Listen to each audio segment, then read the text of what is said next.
I have to say, the Pimp A Butterfly, Sonder, Pilot Talk, Falarin, and Boz Last Winter.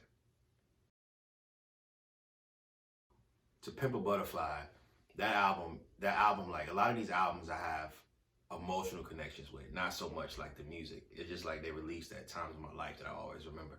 So the Pimp A Butterfly came out during my first South by Southwest.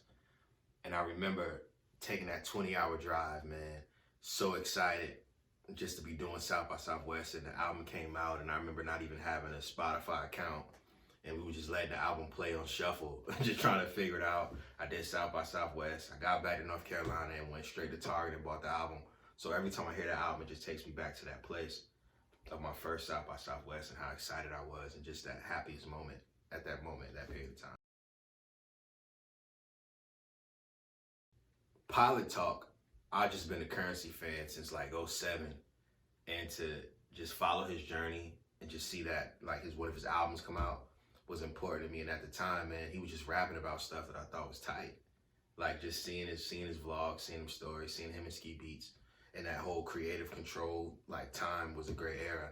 And that album was just significant for that moment. And like some of the songs like off that album, like King Kong and Life Under the Scope and Breakfast, those are just like some crazy records that really spoke to me at the time, at that point of life I was in.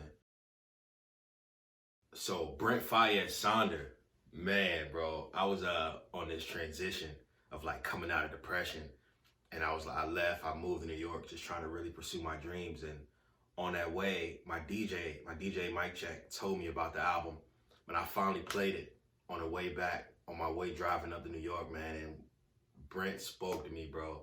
Like Gang Over Love and like LA, like all these records that he was talking about, all the content he was saying in those records, man, really like either spoke my childhood or my current situation. Just really trying to figure it out, man, using all your money for studio sessions and, you know what I'm saying, work and have your homies pick you up, just really not, really not being that moment of trying to figure out your grind and your story. So that album, that's a special album, man. It takes me back to that place. And every time I hear it, it just takes me back to that time when I was just really trying to figure it out before things got really cool. Now, Wale for Lauren, bro, like everybody who knows me knows like I'm like the huge Wale fan, like all-time Wale fan. So I was in a transition when I was like, man, I didn't know really what to do with music, and nothing was inspiring me around that time. And when Wale dropped for Lauren, it just brought me back to that moment when I first discovered him, bro. Like, he was spitting on that album, and just the song concepts, and, DJ Clark Kent, and he had features from Nipsey and Scarface and Jhené Aiko. Like, it was crazy.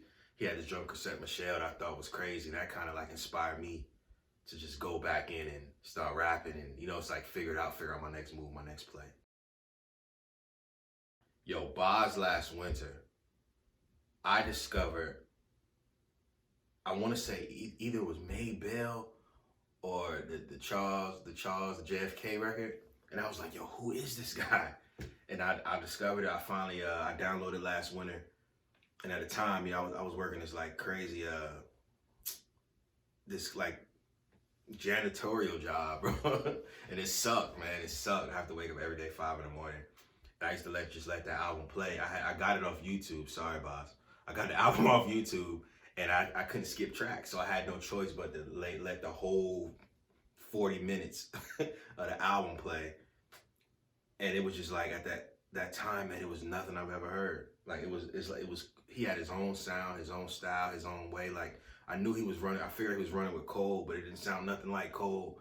He had his own thing, and when I realized like the story behind the title and what the album meant, I felt him. You know what I'm saying? Like that was his last winter. And we all have those moments. We be like, bro, this the last year, this the last summer, this my last year being broke. And I felt him, and that album really became his last winter. So that album speaks to me a lot. There's a lot of cool records on the album.